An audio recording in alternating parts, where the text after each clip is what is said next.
Hey, this is Pastor Sam DeChico from Concord Baptist Church. Thanks for joining us today. This is our very first podcast that we are hosting at Concord Baptist Church. We're going to get to know some of the folks in our church. We're going to start with our leadership team and then just share stories of folks, how they got saved, what their ministry is all about. And so over the next number of weeks, I hope you'll enjoy as we share stories from people's lives here at Concord Baptist Church. Hey, it's Pastor Sam DeChico here from Concord Baptist Church. We're doing another podcast with one of our fine church members, Alice Leon, who's been involved in our ministry for many, many years now, works in our school, also involved in our church ministries with music and Awana. So we're going to get to meet Alice Leon today. Morning, Alice. Good morning. Good to have you on today's broadcast, or podcast, I should say.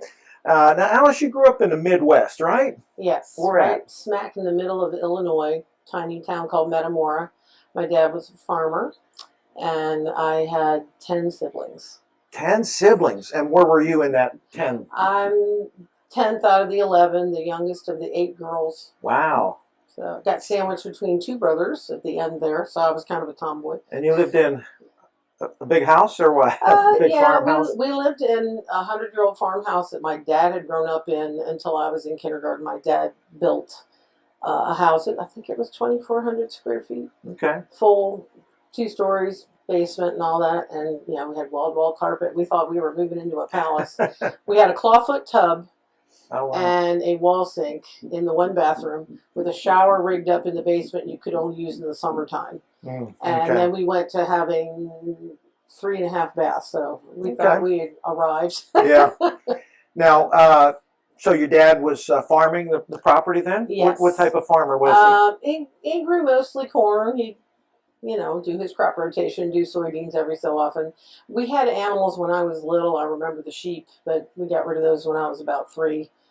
He'd had cows before that, but just mostly a grain farmer. And then he sold seed corn as a side job. So did you help him on the farm?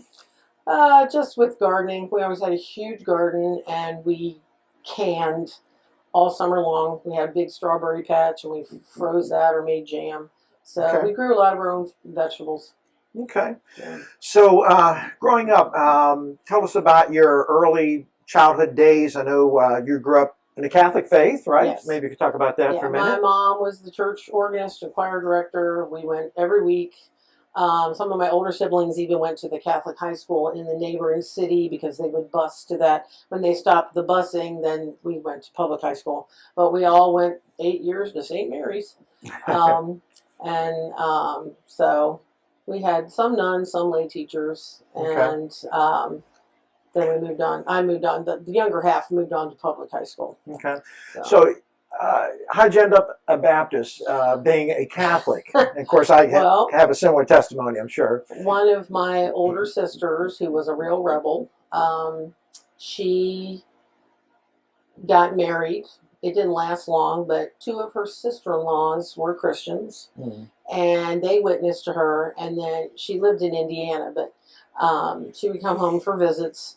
But a coworker was also a Christian, and I don't know if she led her to the Lord or was responsible for getting her to church, but she ended up getting saved when I was in 8th grade.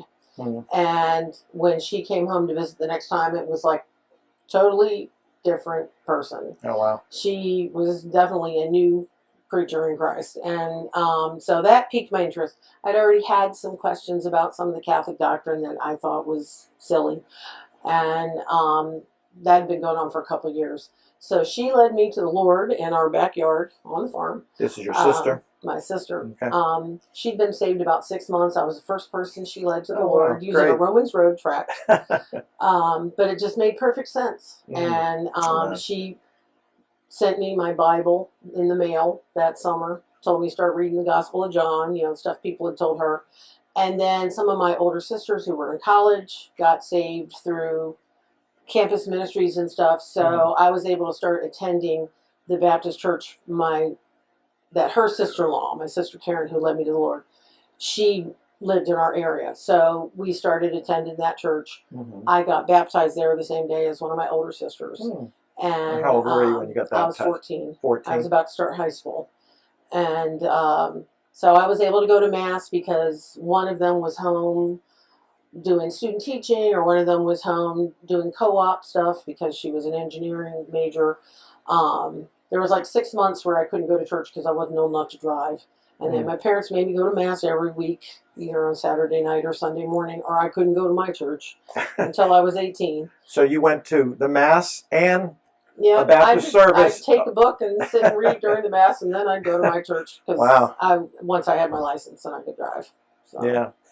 So you turned 18, and what happened at that point then? Well, I had planned to go into like biochemistry or something like that, and my pastor kept preaching about going to Christian college, and it took me about 6 months to surrender to the Lord's will for that because I was fighting it. But then I had such a sense of peace when I was like, okay, Lord, I'll go to Christian college, which basically meant I could be a secretary or a teacher. So that was why I chose education, and I'd always liked school. Yeah. So I ended up becoming a Christian school teacher, and I met some people from here while I was in college. Okay. Because they were fellow students, and I remember them talking about Delaware, and I kept thinking Delaware's little because Illinois is much larger. Sure. And then where do I end up? Delaware. Came out here in 1990. So you got an elementary degree, elementary teaching. That was from Hyles Anderson College, where I went also. Right. We weren't there, I don't think, the same years. Right. But we interviewed with you because the guy from my church was on staff, and we did it as a favor to him because you came right before Christmas, and he knew that people wouldn't be thinking about interviewing for jobs because they wanted to go home for the holidays. Yeah, I remember that many years ago, interviewing you and your husband at that time, and we were able to have you come in 1990. Wow. Right. Okay, so you've been with us. Wow, what's this? 35 years. 35 years. Where does the time go? That's crazy. So you tell us about your teaching ministry here at Concord Christian. Well, I had my first child that fall, so I just substituted. And then the next year I taught second grade. We were still having some combined classes in, so I only taught half a day in the morning, the core subjects, and then they were combined in the afternoon still. Then the next year I started teaching full-time first grade in my classroom, and I've been there ever since. Wow. Okay. 1992 till now. That's great. I've had second generation students from 2 families already. The one child I had 2 years ago, I taught both her parents. Oh, wow. So, I know you taught 2 of my 3 kids, right? Right. I know Lauren. I skipped your oldest because he moved up to second grade when I moved down to first grade. Okay, so I missed Eric. You missed Eric, but I know Lauren. You really helped her a lot, and we told you that she was a bit of a little stubborn, a little tough at times. But when she went to first grade, things changed, and we always credit you with with the transformation that she made. She turned out to be a great kid, but that structure. I know you're very structured. Nobody messes around in your class. Maybe that's from your Catholic upbringing. I don't know. Probably. And old school parents. My parents were quite a bit older than me, so. Yeah. You know. So tell us, you've been teaching first grade all these years, and evidently you have to like the kids that age. What are some things maybe you do to make your class interesting or kind of work with your kids? That Well, like you said, I'm about structure, and it's their first year having their own desks. So I teach them how they should keep their books and supplies and stuff. And I like to establish routines because, in my experience, when they know what's expected of them, then they're not as nervous about the changes from kindergarten to elementary and things like that. But I will do classroom buddies, which are usually stuffed animals of some type or something, for months at a time, and we kind of have little themes that go along with that. I usually have a day that goes with that, where they can dress as that character or bring in toys of that thing. Like January is usually Scooby-Doo month, and so we have a Scooby-Doo day. Okay. and I will do different contests and things. We do the reading program here, but I will give further incentives for things for reading because they're still mastering that, and once they learn to read, the rest of their life they're reading to learn. If you can't read, how can you study your history and your science and everything else? So a lot of what I do is geared toward getting them on a good foundation, which I have an excellent one coming out of our kindergarten because of our phenomenal teachers. So I already have a leg up on that. But the other thing that I do a lot with is math. I do different math games. I'll let them use M&Ms and things like that. And if they get the problem right, they get to eat one. Wow. Things like that. I have coupons for good behavior. They reach different levels by not getting in trouble each day. They rise up, and we do that for the lower elementary. But we all have our own different coupons, and some of my favorites are playing with bubbles outside at recess, or being able to bring their own toy and play with that. So I try to vary what the things are, and they get to choose which coupons they win. So it's something they like. Well, sounds like fun. I know you do a great job. The kids come out of there reading well, and it really does set the tone for the rest of their education here at Concord Christian.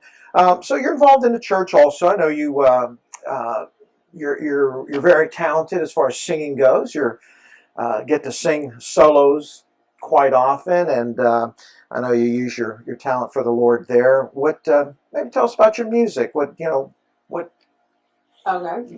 As I mentioned, my mom was the choir director and church organist. She could play piano. She took accordion lessons as a child. My parents met because my mom was playing accordion and piano in a dance band right after World War II. Oh, wow. And so that's how my parents met.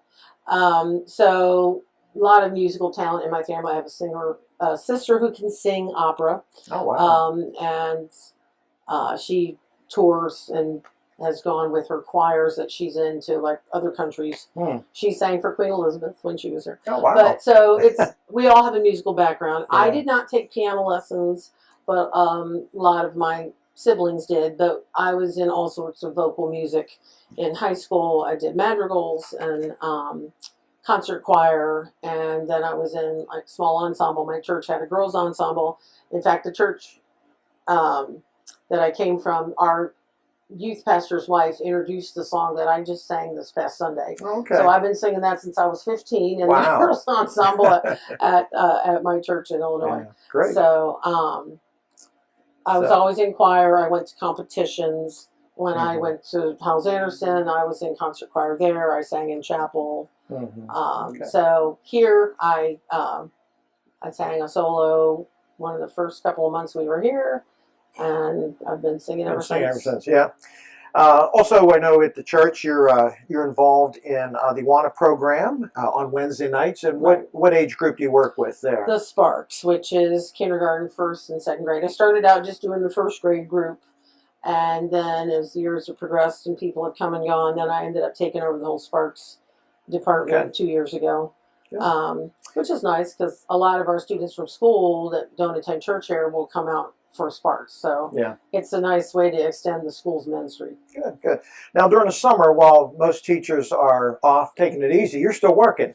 Right. What are you doing there during the summer here? I help in our summer camp. I run the elementary room. I do a lot of the prep work with our director, Amy Lynn Jones, to get ready for camp while school is still going on. We're making name tags and everything else, and figuring out, what Bible stories. I do my lesson plans for the summer before school's even out. Wow. So now summer camp, of course, you're taking care of mostly our school kids, right? Some outside kids. Pretty much nowadays. It didn't used to be that. We had quite a few outside kids, but as the school's been growing under God's blessing, we have more and more families using the camp. So it is primarily school families. And that's a blessing because parents have to do something with their kids, and so that's just kind of a seamless transition. So now you have 2 kids that are grown up, and tell us about your 2 kids. Both my children went to school here from 3 years old all the way through high school. My daughter became a nurse, My Okay. son owns a Chick-fil-A. He married a girl that he met at college, and she's from an excellent Christian family. Her parents are also teachers, Mm. and they live in New Jersey, and they have 3 boys, and the oldest one just finished kindergarten. Wow. So I could be teaching my own grandson if he lived close enough, just That'd like be I great. taught my own kids. Yeah, good, good. Well, that's a blessing. Well, listen, Alice, we appreciate your many years. You've been here at Concord Baptist, Concord Christian. You've been one of our excellent teachers that makes our program really turn out good kids. And we appreciate your ministry here, and may the Lord bless you for many more years to come, okay? Thank you. All righty.